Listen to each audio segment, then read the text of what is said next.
ಹಣತೆ ಆರಿದ ಮೇಲೆ ನೀನು ಯಾರೋ ನಾನು ಯಾರೋ ಅನ್ನೋ ಒಂದು ಪ್ರಶ್ನೆ ಇಡ್ತಾರೆ.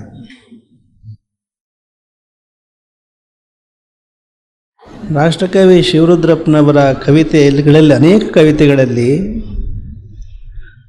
ತಾತ್ವಿಕ ಚಿಂತನೆ ಇರೋದನ್ನು ನಾವು ಗಮನಿಸ್ಬೋದು. ಹಣತೆ ಆರಿದ ಮೇಲೆ ನೀನು ಯಾರೋ ನಾನು ಯಾರೋ ಅನ್ನೋ ಪ್ರಶ್ನೆಗೆ ಉತ್ತರವನ್ನು ಕೊಡ್ತಕ್ಕಂಥದ್ದೇ ಶರಣರ ವಚನಗಳು, ಶರಣರ ಸಿದ್ಧಾಂತಗಳು. ಹಣತೆ, ಪ್ರಣತೆ, ಅದ್ರಲ್ಲಿ ಹೇಗೆ ಜ್ಯೋತಿ ಜಾಜ್ವಲಮನವಾಗಿ ಬೆಳಗುತ್ತೋ ಹಾಗೆ ಈ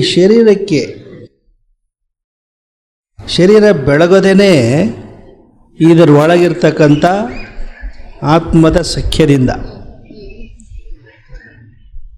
ಆ ಜೀವಾತ್ಮ ಇದ್ರೆ ಮಾತ್ರ ಈ ಶರೀರಕ್ಕೆ ಬೆಲೆನೇ ಹೊರತು, ಆ ಜೀವಾತ್ಮ ಈ ಶರೀರದಿಂದ ಅಗಲಿ ಹೋದ ಮೇಲೆ ಈ ಶರೀರಕ್ಕೇನೂ ಬೆಲೆ ಇಲ್ಲ.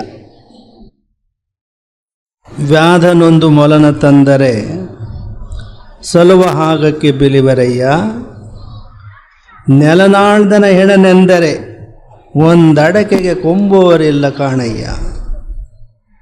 ಮೊಲಕ್ಕಿಂತ ಕರಕಷ್ಟ ನರನ ಬಾಳುವೆ, ಸಲೆನಂಬೋ ನಮ್ಮ ಕೂಡಲ ಸಂಗಮ ದೇವನ ಅಂತರ ಬಸವಣ್ಣರು. ಈ ಶರೀರಕ್ಕೆ ಬೆಲೆ ಆತ್ಮ ಇದ್ದಾಗ ಮಾತ್ರ.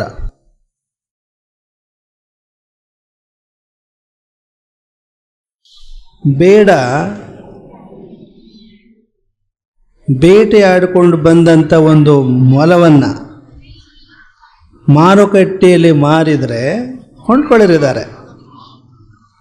ಆದರೆ ಈ ಭೂಮಂಡಲವನ್ನೇ ಆಳಿದಂಥ ರಾಜ ಮಹಾರಾಜ ಅಂತ ಹೇಳಿದರೆ ಯಾರು ಅವನ ಶರೀರ ಕೊಂಡ್ಕೊಳ್ಳೋಕ್ಕೆ ತಯಾರಾಗಲ್ಲ ಅಂತಾರೆ. ನಾವು ಸಾಮಾನ್ಯ ಮೊಲಕ್ಕಿಂತಲೂ ಕಡೆ ಈ ಶರೀರ ಅನ್ನೋ ಮಾತನ್ನು ಹೇಳ್ತಾರೆ. ಈ ಮಾತನ್ನೇ ಮುಂದುವರಿಸಿ ನೀವು ಹೇಳೋದಾದರೆ, ಮನೆಯನ್ನು ಹಿರಿಯರು ಕಟ್ಟಿಸಿರ್ತಾರೆ, ಒಳ್ಳೆ ಮನೆ ಕಟ್ಟಿಸಿರ್ತಾರೆ. ಆ ಮನೆಯಲ್ಲಿ ಕಸ ಗುಡಿಸ್ಲಿಕ್ಕೆ ಅಂತ ಒಂದು ಕಸಬರಿಗೆ ಇರುತ್ತೆ. ಕಸ ಗುಡಿಸಿ ಗುಡಿಸಿ ಗುಡಿಸಿ ಗುಡಿಸಿ ಅದು ಸೌದು ಹೋಗಿಬಿಟ್ಟಿರುತ್ತೆ. ಮನೆಯಲ್ಲಿರ್ತಕ್ಕಂಥ ಓದೋ ಹುಡುಗಿ ಇದು ಸೌದು ಹೋಗಿದೆ ಅಂತ ಹೇಳಿ ಅದನ್ನು ತಿಪ್ಪಿಗೆ ಎಸಿತಾಳೆ. ಆದರೆ ತಾಯಿ ಗಲಾಟೆ ಮಾಡ್ತಾಳೆ, ಅದೇನು ತೊಂದರೆ ಕೊಡುತ್ತೆ ನಿನಗೆ, ಇರಲಿ ಬಿಡು. ಭಾಳ ವರ್ಷದಿಂದ ಬಳಸಿ ಆ ಕಸಗಬರಿಗೆ ಮೇಲೂ ಒಂದು ಮೋಹ ಉಂಟಾಗಿರುತ್ತೆ ಮನೆಯವರಿಗೆ, ಇರಲಿ ಬಿಡು ಅಂತ ಹೇಳಿ ಬಾಗಿಲ ಮೂಲೆಯಲ್ಲಿ ಅದನ್ನು ಹಾಗೆ ಇಡಿಸಿರ್ತಾಳೆ. ಮನೆ ಯಜಮಾನ, ಮನೆ ಕಟ್ಟಿಸಿದಂಥ ಯಜಮಾನ ಅವನು ಪ್ರಾಣ ಬಿಟ್ಟರೆ ಯಾರು ಯಾವ ಮನೆಯ ಮೂಲೆಯಲ್ಲಿ ಬಚ್ಚಿಡಕ್ಕೆ ಬಯಸ್ತಾರೆ ಹೇಳಿ? ಮೊದಲು ಸಾಗಿಸ್ರಿ ಇರ್ತಾರೆ ಅಲ್ವೇ? ಮೊದಲು ಸಾಕ್ರಿ, ಮನೆ ತುಂಬ ಮಕ್ಕಳಿದ್ದಾವೆ, ಮೊದಲು ಸಾಗಿಸ್ರಿ ಅಂತಾರೆ. ಅಲ್ಲಿಗೇನಾಯಿತು, ಮನೆ ಕಟ್ಟಿಸಿದ ಯಜಮಾನ ಮನೆಯ ಮೂಲೆಯಲ್ಲಿರತಕ್ಕಂಥ ಕಸಬರಗಿಂತಲೂ ಕಡೆಯಾದ. ಅವನಿಗಿರೋದು ಬೆಲೆ ಜೀವಾತ್ಮ ಇರೋವರೆಗೂ. ಹಣತೆ ಆರಿದ ಮೇಲೆ ನಾನು ಯಾರೋ ನೀನು ಯಾರೋ ಅನ್ನೋ ಪ್ರಶ್ನೆಗೆ ಉತ್ತರ ಕಂಡುಕೊಡ್ಬೇಕಾದ್ದು ನಮ್ಮೊಳಗಿರ್ತಕ್ಕಂಥ ಆತ್ಮ ಚೈತನ್ಯದ ಸಾಕ್ಷಾತ್ಕಾರದಲ್ಲಿ ಇದೆ ಅದು ಉತ್ತರ. ಒಮ್ಮೆ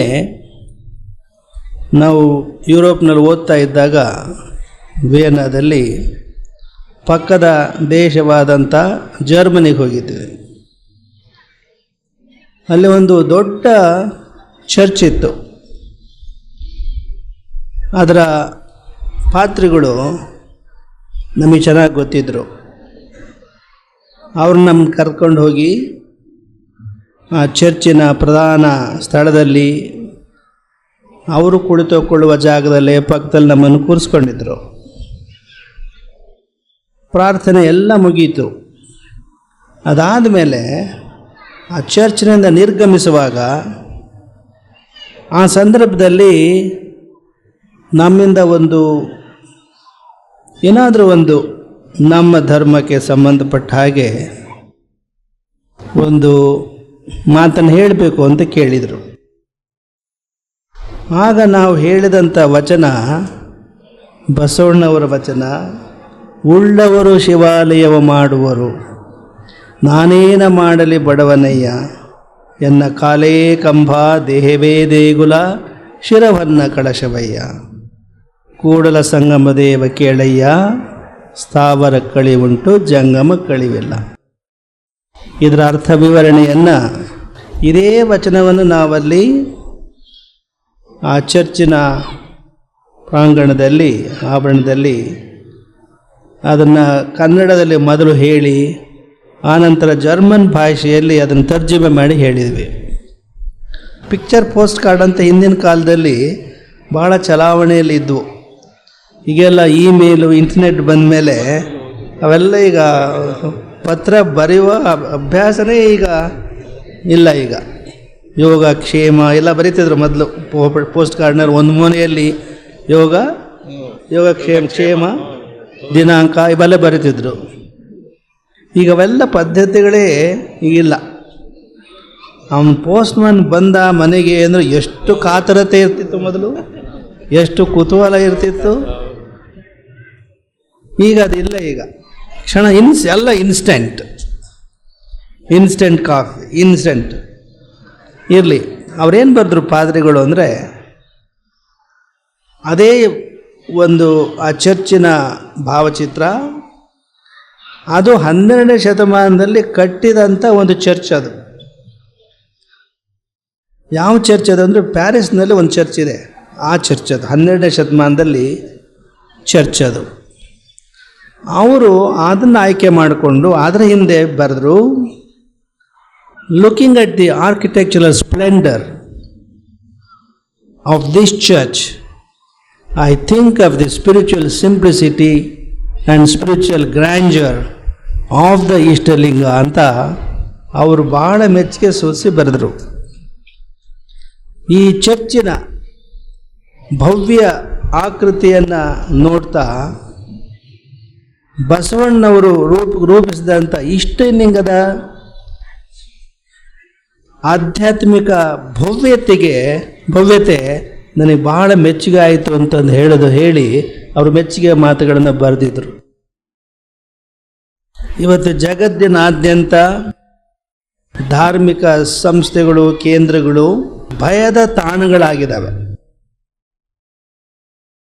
ಈ ಒಂದು ತಿಂಗಳ ಹಿಂದೆ ಏನಾಯಿತು ನ್ಯೂಜಿಲೆಂಡ್ನಲ್ಲಿ, ಪಾಪ ಮುಸ್ಲಿಂ ಬಂಧುಗಳು ಅವರ ಧಾರ್ಮಿಕ ಶ್ರದ್ಧಾ ಕೇಂದ್ರವಾದಂಥ ಮಸೀದಿಯಲ್ಲಿ ಅವರು ನಮಾಜ್ ಮಾಡ್ತಾ ಇದ್ದರೆ ಯಾರೋ ಒಬ್ಬ ನುಗ್ಗಿ ಅವ್ರನ್ನೆಲ್ಲ ಗುಂಡು ಹಾರಿಸಿ ಆ ಪ್ರಾಣಾಹುತಿ ತೆಗೆದು ಅವ್ರ ಪ್ರಾಣವನ್ನು ತೆಗೆದುಹಾಕಿದ. ಪಾಪ ಅಮಾಯಕರವರು. ಅದರ ಪ್ರತೀಕಾರವಾಗಿ ಕೆಲವು ವಾರಗಳ ಹಿಂದೆ ಸಿಲೋನ್ನಲ್ಲಿ ಕ್ರೈಸ್ತ ಧರ್ಮೀಯರು ಚರ್ಚ್ನಲ್ಲಿ ಪ್ರಾರ್ಥನೆ ಮಾಡೋ ಸಂದರ್ಭದಲ್ಲಿ ನುಗ್ಗಿ ಆತ್ಮಾಹುತಿ ದಾಳಿ ಮಾಡಿ ಅಲ್ಲಿ ಪ್ರಾರ್ಥನೆ ಮಾಡ್ತಾ ಇದ್ದಂತಹ ನೂರಾರು ಜನ ಕ್ರೈಸ್ತ ಧರ್ಮೀಯರನ್ನು ಆಸ್ಫೋಟಗೊಳಿಸಿ ಅವರ ಪ್ರಾಣಗಳನ್ನು ತೆಗೆದುಹಾಕಿದರು. ನಮ್ಮ ಮಠದಲ್ಲಿ ನಿಮಗೆ ಗೊತ್ತಿರೋ ಹಾಗೆ ತನ್ನ ಶ್ರೀಗಳು ಆನಂದಪುರದ ಜಗದ್ಗುರುಗಳವರು ಸ್ವಾತಂತ್ರ್ಯ ಪೂರ್ವದಿಂದಲೂ ಹೇಗೆ ಮಕ್ಕಳಿಗೆ ಯಾವುದೇ ಜಾತಿ ಮತ ಭೇದ ಇಲ್ಲದೆ ಅವನು ಪೋಷಣೆ ಮಾಡ್ಕೊಂಡು ಬಂದು ಮಠಗಳು ಅನ್ನೋದನ್ನು ವಿಸ್ತಾರವಾಗಿ ವಿವರಿಸಿ ನೀಡಿದರು. ಒಮ್ಮೆ ನಮ್ಮ ವಿದ್ಯಾರ್ಥಿನಿಯಲ್ಲಿ ಸಿರಿಯಲ್ಲಿ ಇದ್ದಂಥ ಒಬ್ಬ ಹುಡುಗ, ಮುಸ್ಲಿಂ ಹುಡುಗ, ಅವನು ನಮ್ಮ ಹತ್ರ ಬಂದ, ಹತ್ಕಂತ ಬಂದ. ಅವನು ಏನಪ್ಪ ಯಾಕೆ ಕಳ್ತೀಯೋ ಅಂತ ಕೇಳಿದ್ದೀನಿ. ಇಲ್ಲ, ವಾರ್ಡನ್ ಅವರು ನನಗೆ ಉಣ್ಣಕ್ಕೆ ಹಾಕಲಿಲ್ಲ ಇವತ್ತು ಅಂತ. ಯಾಕೆ ಹಾಕಲಿಲ್ಲ? ನೀನು ವಿಭೂತಿ ಧರಿಸ್ಕೊಂಡಿಲ್ಲ, ವಿಭೂತಿ ಧರಿಸ್ಕೋ, ಹಾಗಿದ್ರೆ ಮಾತ್ರ ನಿನ್ನ ಉಣ್ಣ ಕೊಡ್ತೀನಿ, ಇಲ್ಲ ಕೊಡಲ್ಲ ಅಂತ ನಾನು ವಾರ್ಡನ್ ಹೇಳಿದರು. ನಮ್ಮ ಧರ್ಮದಲ್ಲಿ, ಇಸ್ಲಾಂ ಧರ್ಮದಲ್ಲಿ ನಾವು ವಿಭೂತಿ ಹಚ್ಕೊಳ್ಳಲ್ಲ, ವಾರ್ಡನಿಗೆ ಊಟ ಕೊಡ್ತಾ ಇಲ್ಲ ಅಂತ.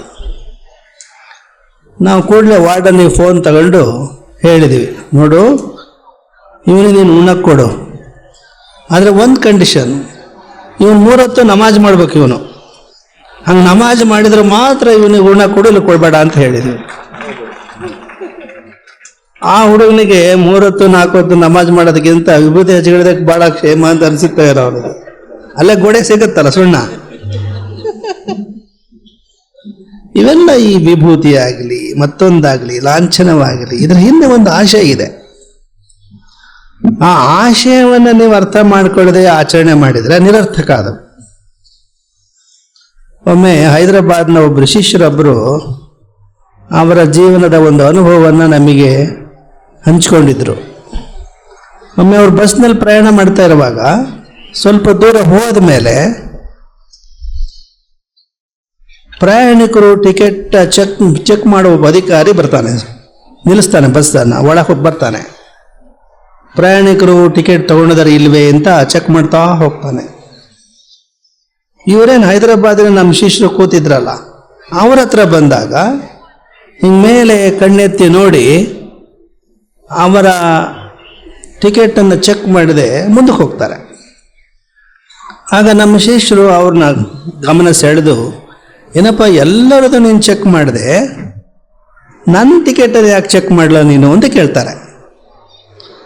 ಅದಕ್ಕೆ ಅವರು ಆ ಟಿಕೆಟ್ ಕಲೆಕ್ಟರ್ ಹೇಳಿದಂತೆ, ನೋಡಿ ನಿಮ್ಮ ಹಣೆ ಮೇಲೆ ವಿಭೂತಿ ಇದೆ, ನೀವ್ಯಾರೋ ಶಿವಭಕ್ತರಿದ್ದೀರಿ, ಹೀಗಾಗಿ ಖಂಡಿತವಾಗಿ ನೀವು ಟಿಕೆಟ್ ತಗೊಂಡಿರ್ತೀರಿ ಅಂತ ನಾನು ನಂಬಿ ಮುಂದಕ್ಕೆ ಹೋದೆ ಅಂತ ಹೇಳಿದಂತೆ. ನೀವು ಚಪ್ಪಾಳೆ ತಟ್ತೀರ, ನೀವು ಅವನು ಯಾರು ಟಿಕೆಟ್ ಚೆಕ್ ಮಾಡೋನು ವಿಭೂತಿ ಧರಿಸ್ಕೊಂಡವ್ರನ್ನ ಚೆಕ್ ಮಾಡಲ್ಲ ಅಂತಂದ್ರೆ ಅಂತ ಸಿಕ್ಕರೆ ನೀವೇನು ಮಾಡ್ತಿರೋದು ಪ್ರಶ್ನೆ ನಿಮಗೆ. ವಿಭೂತಿ ಧರಿಸ್ಕೊಂಡ್ರೆ ಟಿಕೆಟ್ ಚೆಕ್ ಮಾಡಲ್ಲ ಅಂದರೆ ಯಾವ ಸ್ವಾಮಿಗಳು ವಿಭೂತಿ ಧರಿಸ್ರಿ ಅಂತ ನಿಮಗೆ ಹೇಳೋ ಅವಶ್ಯಕತೆ ಬೀಳಲ್ಲ. ಇವೆಲ್ಲ ಲಾಂಛನಗಳು. ವಿಭೂತಿ ಅದು ಶ್ವೇತವರ್ಣ, ಬಿಳಿಯ ವರ್ಣ. ಶ್ವೇತವರ್ಣ, ಬಿಳಿಯ ವರ್ಣ ಪರಿಶುದ್ಧತೆಯ ಕುರುಹು. ಹಾಗೆ ಪರಿಶುದ್ಧವಾಗಿರಬೇಕು ನಿಮ್ಮ ನಡೆ ನೋಡಿ ಅಂತ ಆಗ್ತಾನೆ ಹೇಳ್ತಾ ಇದ್ದೀವಿ. ನಮಾಜ್ ಮಾಡೋ ಸಂದರ್ಭದಲ್ಲಿ ದೇವರೊಬ್ಬನೇ, ಇಬ್ಬರು ಮೂವರೆಂದು ಉಬ್ಬುಬ್ಬಿ ಮಾತನಾಡಬೇಡ ಅಂತಾರೆ. ಒಬ್ಬನೇ ದೇವ ಕಾಣಿರೋ ಅಂತಾರೆ ಬಸವಣ್ಣರು. ಆದರೂ ಸಂಘರ್ಷ.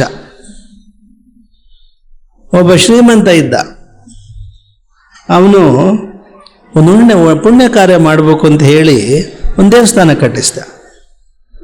ಆ ದೇವಸ್ಥಾನಕ್ಕೆ ಬರೀ ಹಿಂದೂಗಳೇ ಬರ್ತಾ ಇದ್ರು, ಮುಸಲ್ಮಾನರು ಬರ್ತಿದ್ದಿಲ್ಲ. ಅದ್ರ ಪಕ್ಕದಲ್ಲಿ ಒಂದು ಮಸೀದಿ ಕಟ್ಟಿಸ್ದ. ಮಸೀದಿಗೆ ಮುಸಲ್ಮಾನರು, ಗುಡಿಗೆ ಹಿಂದೂಗಳು ಹೋದರು. ಇವರು ಬರ್ತಿರ್ಲಿಲ್ಲ, ಕ್ರಿಶ್ಚಿಯನ್ರು. ಅವ್ರಿಗೊಂದು ಚರ್ಚ್ ಕಟ್ಟಿಸ್ದ. ಚರ್ಚಿಗೆ ಕ್ರಿಶ್ಚಿಯನ್ರು, ಮಸೀದಿಗೆ ಮುಸಲ್ಮಾನರು, ದೇವಸ್ಥಾನದಲ್ಲಿ ಹಿಂದೂಗಳು. ಇವರು ಅಲ್ಲಿ ಹೋಗಲ್ಲ, ಅವ್ರು ಇಲ್ಲಿಗೆ ಬರಲ್ಲ.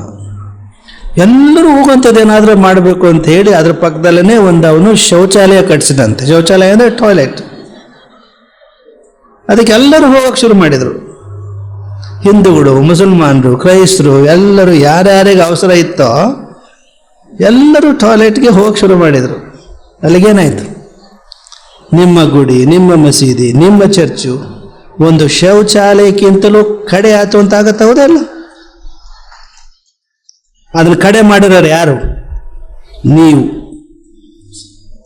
ನಿಮ್ಮ ಧರ್ಮದ ತತ್ವಗಳನ್ನು ಸರಿಯಾಗಿ ಗ್ರಹಿಸದೆ ಆಚರಿಸದೇ ಇರತಕ್ಕಂಥವ್ರು. ಯಾವ ಧರ್ಮದಲ್ಲೂ ಸಹ ದ್ವೇಷ ಭಾವನೆ ಇಲ್ಲ. ಆದರೂ ಸಹ ಜಗತ್ತಿನಲ್ಲಿ ಅನೇಕ ರಕ್ತಪಾತಕ್ಕೆ ಕಾರಣ ಆಗಿರ್ತಕ್ಕಂಥದ್ದು ಇವತ್ತು ಧರ್ಮಗಳೇ ಕಾರಣ ಆಗಿಬಿಟ್ಟಿದ್ದಾವೆ. ಮಾನವೀಯ ಭಾವನೆಗಳು ಬತ್ತಿ ಹೋಗ್ತಾ ಇದ್ದಾವೆ. ಭಯೋತ್ಪಾದನೆ ತುಂಬ ಹೆಚ್ಚಾಗ್ತಾ ಇದೆ. ಈ ಭಯೋತ್ಪಾದನೆಗೆ ಸಂಬಂಧಪಟ್ಟ ಹಾಗೆ, ಶಾಂತಿಗೆ ಸಂಬಂಧಪಟ್ಟ ಹಾಗೆ 2 ವರ್ಷಗಳ ಹಿಂದೆ ನೇಪಾಳದಲ್ಲಿ ಒಂದು ಅಂತಾರಾಷ್ಟ್ರೀಯ ಸಮ್ಮೇಳನ ಇತ್ತು. ಆ ಸಮ್ಮೇಳನದಲ್ಲಿ ಭಾಗವಹಿಸುವ ಅವಕಾಶ ನಮಗೆ ಲಭಿಸಿತ್ತು. ಮೊನ್ನೆ ಫೆಬ್ರವರಿಯಲ್ಲಿ ಸೌತ್ ಕೊರಿಯಾ ದಕ್ಷಿಣ ಕೊರಿಯಾದ ರಾಜಧಾನಿ ಸೋಲ್ನಲ್ಲಿ ಸಹ ಅಂತಾರಾಷ್ಟ್ರೀಯ ಸಮ್ಮೇಳನ ಇತ್ತು. ಸುಮಾರು 100 ರಾಷ್ಟ್ರಗಳಿಂದ ಭೂತಪೂರ್ವ ಪ್ರಧಾನಮಂತ್ರಿಗಳು, ಅಧ್ಯಕ್ಷರು, ಹಾಲಿ ಅಧ್ಯಕ್ಷರು 100 ರಾಷ್ಟ್ರಗಳಿಂದ ಬಂದಿದ್ದರು. ಅಲ್ಲಿ ಹೋಗೋ ನಮ್ಮನ್ನು ಆಹ್ವಾನಿಸಲಾಗಿತ್ತು. ಎಲ್ಲರೂ ಶಾಂತಿ ಮಂತ್ರ ಜಪಿಸಿದ್ರು. ಅಲ್ಲಿ ಶಾಂತಿ ವಿಷಯವನ್ನು ಕುರಿತೇ ಎಲ್ಲರೂ ಮಾತನಾಡಿದ್ರು, ಎಲ್ಲರೂ ಬಯಸಿದ್ರು ಶಾಂತಿಯನ್ನು. ಅದು ಇಡೀ ಪ್ರಪಂಚದಲ್ಲಿ ಅಶಾಂತಿ ವಾತಾವರಣ ತುಂಬಿದೆ. ಬೆಳಗಿನ ಉಪಹಾರದ ಸಂದರ್ಭದಲ್ಲಿ ಒಬ್ಬರು ಟ್ರಿನಿಡಾಡ್ ಅಂತ ಒಂದು ದೇಶ ಇದೆ, ಅಲ್ಲಿಯ ಸುಪ್ರೀಂ ಕೋರ್ಟ್ ನ್ಯಾಯಾಧೀಶರು ನಮ್ಮ ಪಕ್ಕದಲ್ಲೇ ಕೂತಿದ್ರು ಉಪಹಾರದ ಸಂದರ್ಭದಲ್ಲಿ. ನಾವು ಅವ್ರಿಗೆ ಕೇಳಿದ್ವಿ, ನೋಡಿ ಇಷ್ಟೊಂದು ಜನ ರಾಜಕೀಯ ನೇತಾರರು ಶಾಂತಿ ಬಗ್ಗೆ ಎಷ್ಟೊಳ್ಳೊಳ್ಳೆ ಮಾತು ಹೇಳಿದರು, ಯಾಕೆ ಜಗತ್ತಿನಲ್ಲಿ ಶಾಂತಿ ಇನ್ನೂ ನೆಲೆಸಿಲ್ಲ ಅಂತ ಹೇಳಿ. ಅದಕ್ಕೆ ಅವರು ಸುಪ್ರೀಂ ಕೋರ್ಟ್ ನ್ಯಾಯಾಧೀಶರು ಹೇಳಿದರು, Swamiji, those who have power, they don't have service motive. Those who have service motive, they don't have power.